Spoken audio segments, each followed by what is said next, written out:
পাতানো দিদি একটা জায়গাতে ভুল করে ফেলছে, সেটা হচ্ছে পাতানো দিদির কাছে খোলাখুলি করে দেখানোটা যতটা সহজ, টিনার কাছে আমার মনে হয় না ওই খুলে খুলে পিঠ দেখানো, কোমর দেখানো, শরীর দেখানো অতটা সহজ বলে। টিনা তো নাইটি পরে থাকে গো, নাইটি মানে কি বলো তো, একদম এইখান থেকে পা পর্যন্ত ঢাকা। নাইটি তো ঢাকা দেয়া পোশাক। শাড়িতে তবু তুমি এতটা পিন আপ করতে পারো, অর্ধেক বেরিয়ে থাকতে পারে, কোমর দেখা যেতে পারে, পিঠের অর্ধেকটা পুরো, তুমি যতটা যেভাবে ব্লাউজকে কাটিং করবে, তুমি যতটা দেখাতে চাইবে, যেখানে যতটা।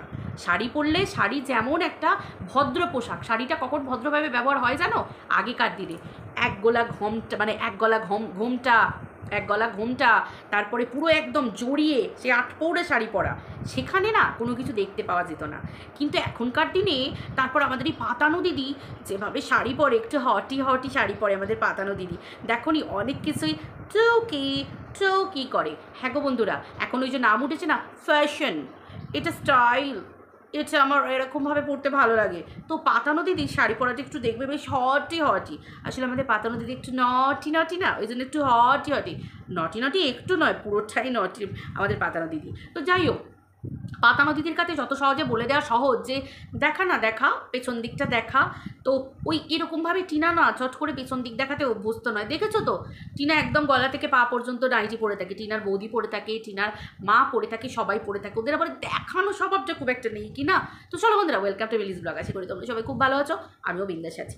তো সেই ক্ষেত্রে দেখো, তোমরা তো সবাই জানো পাতানো দিদি মিথ্যেবাদী। পাতানো দিদি তো মিথ্যেবাদী, মিথ্যে কথা বলে, মিথ্যে বলে ইনকাম করে, মানে মিথ্যে কথা বলেই ভিউজ নিয়ে ওখান থেকে টাকা ইনকাম করে, ভিউজ বাড়িয়ে। তো ওরকম ইনকাম তো পাতানো দিদি করতেই পারে, পাতানো দিদি তো ওসবই অভ্যস্ত। দেখো, পাতানো দিদি বলে যে টিনার ছেলের প্রতি পাতানো দিদির কত দরদ, সোনাটা বাবাটা মনাটা কত কী করে, অথচ দিন রাত ওই সোনাকে বাবাকে মনাকে কিভাবে বেচতে থাকে। পাতানো দিদির যদি এত দরদ হয় ভাইয়ের বাচ্চার প্রতি, তাহলে এইভাবে সোশ্যাল মিডিয়ায় ওইটুকু বাচ্চাকে কেউ বেচে বলো, বাচ্চাটাকে কখনো ঢাল করে কেউ বিক্রি করে বলো? ঠিক আছে চলো, টিনার না হয় পয়সার দরকার হয়েছে, টিনার না হয় ক্লিক বেট খেলেছে, ঠিক আছে, টিনা খারাপ, কিন্তু পাতানো দিদি কেন খারাপ গো?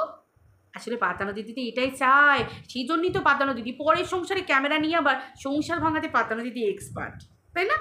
যখন টিনার সাথে টিনার হাজব্যান্ডের ঝামেলা হলো, যখন টিনার হাজব্যান্ড বা ওদের যে একটা মানে ধরো স্বামী স্ত্রীর মধ্যে যে ব্যাপারগুলো চলছিল, ধরো একটা অভিমান, ভুল বোঝাবুঝি যাই ছিল, যত বড়ই ছিল, একটা সময় দিতে হতো। 5 মাস, 6 মাস, 2 মাস, 3 মাস, 8 মাস, 10 মাস, যাই হোক না কেন, ওদের ব্যাপার। এই যে পাতানো দিদি ক্যামেরা নিয়ে কেন ঢুকলো পাতানো দিদি, দেখো আমি কিন্তু নিজে থেকে বলছি না, পাতানো দিদি ভিডিওতে বলেছিল গো, আমার কাছে সেই ক্লিপিংসটা আছে, বুঝতে পেরেছো? যেখানে পাতানো দিদি বলেছিল এমনি চাচ্ছি নাকি আমাদের ইউটিউব থেকে পয়সা দেয়, ইনকাম হয়, সেই জন্য, নাহলে কে লোকের বাড়িতে অশান্তি হবে সেখানে ঢুকতে চায়, পাতানো দিদি বলেছিল। তার মানে ভিউজের জন্য পাতানো দিদি এই স্বামী স্ত্রীর সম্পর্কটাকে আজকে, মানে ঝামেলাটাকে আজকে বড় করে দিয়েছে। পাতানো দিদি ভাইকে দেখিয়েছে যে বউকে থুতুর মতো বাইরে ফেলে রাখো, থুতু যেমন চাটতে নেই, সেরকম কখনো বউকে চেটে ঘরে ঢোকাবে না। এই যে মহিলাদের ওপর হওয়া যে কথাটা, যেটা পাতানো দিদি শিখিয়েছে ভাইকে, ভাই তো সেই পথটাই অনুসরণ করেছে। ভাই তো নিজের দিদিকে বিক্রি করেছে, ভাই নিজের দিদিকে পরপুরুষের সাথে শুইয়ে দিয়েছে, সেখানে চুপ ভাই। কিন্তু পাতানো দিদি যা বলে সেটা কিন্তু ভাই মেনে চলে, তাই না? এই ভাইয়ের পাতানো দিদিই তো ওই সৌমালিকে, মনে আছে তো, অন্য পুরুষের সাথে শুইয়ে দিয়েছিল, রাত কাটিয়ে দিয়েছিল একদম নিজের স্বামী ছাড়া অন্য পুরুষের সাথে। ভাই কিন্তু তখন চুপ ছিল, এমনকি ভাইয়ের মা, মানে মাসিমা, মেসোমশাই সবাই চুপ ছিল, বাড়ির গুরুজনরা একটা প্রতিবাদ করেনি, কিচ্ছু করেনি, বুঝতে পারছো?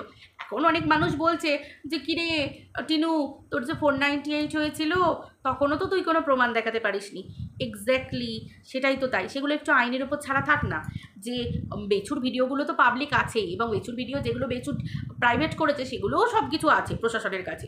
তো প্রশাসন একটু বার করুক না যে 498টা ভুল না ঠিক, কারণ বেচু তো অনেক উদাহরণ নিজের ভিডিওতে বলেছে, অনেক কথা, অনেক ট্রেলার দেখিয়ে দিয়েছে, পিকচার পর্যন্ত দেখিয়ে দিয়েছে বেচু। সেটা আইনের হাতে যখন আছে, আইন একটু বিচার করে দেখুক না যে 498টা কি সত্যিই টিনা দিয়েছে নাকি টিনা মিথ্যে কথা বলেছে, সেটা একটুখানি দেখুক না, বুঝুক।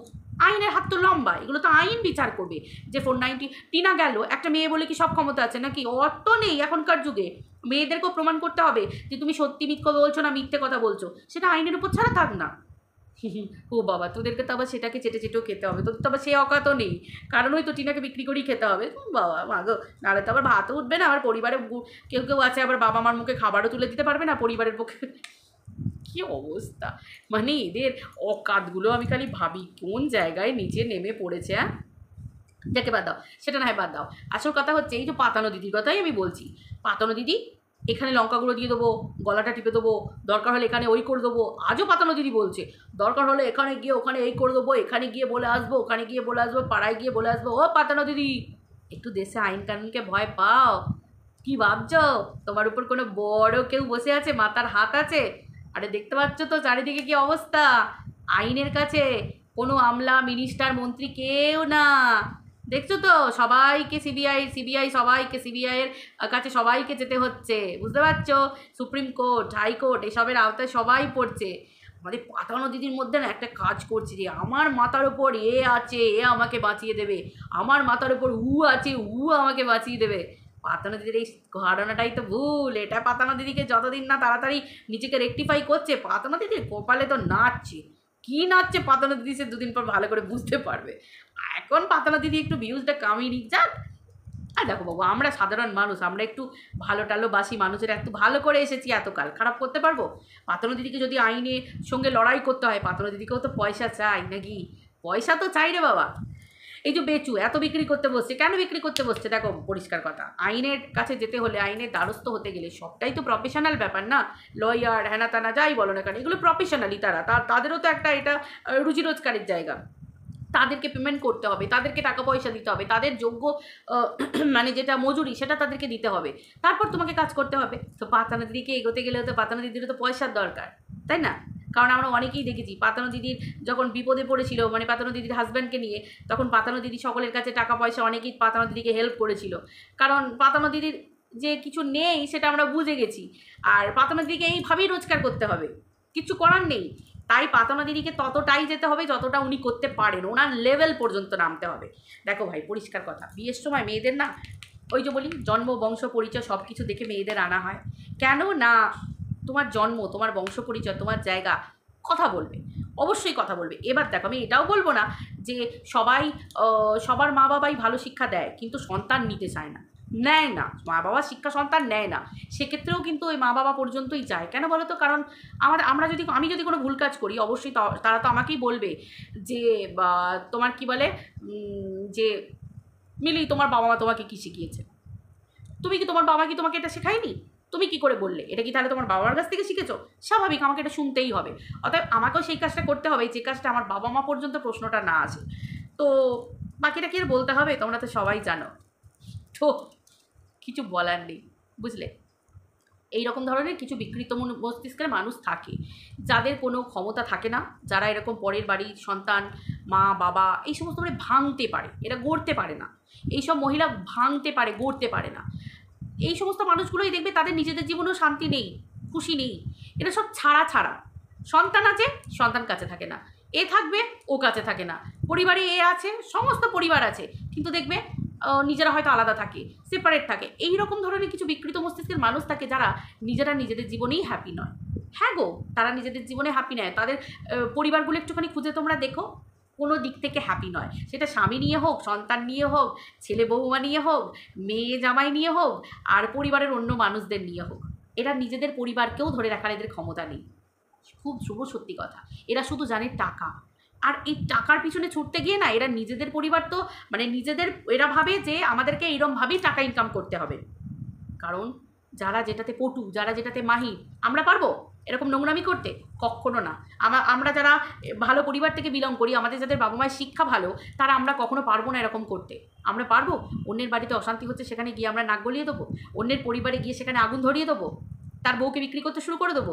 আমরা সেখানে গিয়ে শিক্ষা দিতে পারবো তোমাদের বাড়ির বউটাকে তুলো না গো, তোমাদের বাড়ির বউটা নষ্টা, তোমাদের বাড়ির বউটা এই নোংরা, তোমাদের বাড়ির বউটাকে আমি আরও ইয়ে করে দিচ্ছি, তোমরা রোজগার করবে তো? চলো, আমারও চ্যানেল বড় হবে, তোমারও চ্যানেল বড় হবে, চলো এইভাবে রোজগার করতে থাকি। এগুলো কোনো সভ্য বাড়ির মানুষের কাজকর্ম নয়।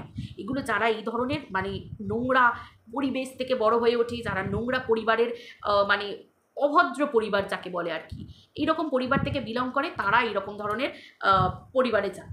আদারওয়াইজ আমাদের মতো শিক্ষিত পরিবারের মানুষ বা ভদ্র পরিবারের মানুষজন এগুলো সব পারবো না, আমাদের পক্ষে তো সম্ভব না। ঘরেই কোনো একটু জোরে কথা বলতে গেলে মনে হয় যে বাবা পাশের বাড়ির লোক জানলা দিয়ে শুনতে পেলো না তো আমার গলাটা একটু জোরে হয়ে গেল না তো, মানে এই যে ফ্যাক্টগুলো এরকম আর কি। তারপর তো এবার মুখে গালাগালি দাও, সেটার কথা তো বাদই দাও। তো বুঝতেই পারছো তোমরা।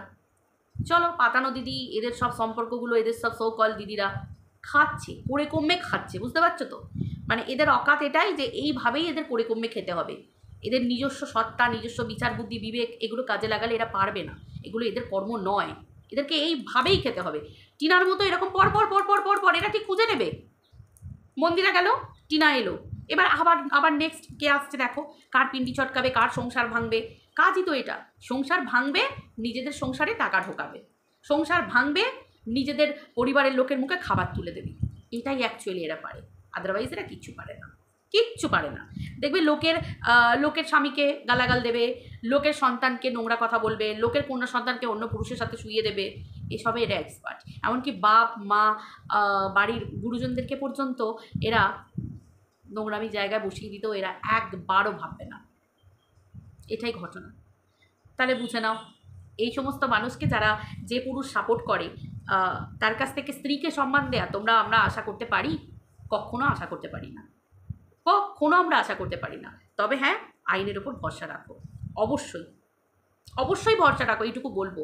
আইন আছে, সৎ মানুষ এখনও আছে, বুঝতে পারলে তো? চলো, আজকের ভিডিওটা এই পর্যন্ত রাখছি, আবার দেখা হচ্ছে পরের ভিডিওতে। টাটা, সবাই ভালো থেকো কিন্তু।